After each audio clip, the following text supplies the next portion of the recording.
Boche Gold and Diamonds. Buy now, pay later. കൊപ്പത്ത് സ്കൂട്ടറും mini ലോറിയും കൂട്ടിയിടിച്ച് യുവതിക്ക് ദാരുണാന്ത്യം. സ്കൂട്ടർ ഓടിച്ചിരുന്ന കണ്ടന്തൊടി കാസിമിന്റെ ഭാര്യ ഫാത്തിമ സുഹ്റയാണ് മരിച്ചത്. മകൻ നിസാര പരിക്കുകളോടെ രക്ഷപ്പെട്ടു.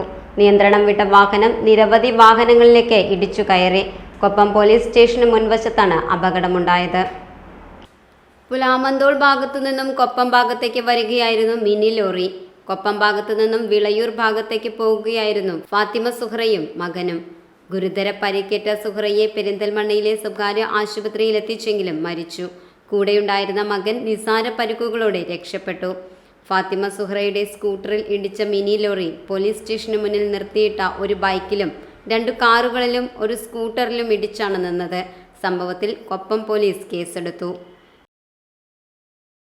Time kids pre school, Mannannur road, Vaniyamkulam. Dot view news. കാഴ്ചകളാണ് ലോകം, കണ്ടു തുടങ്ങുക.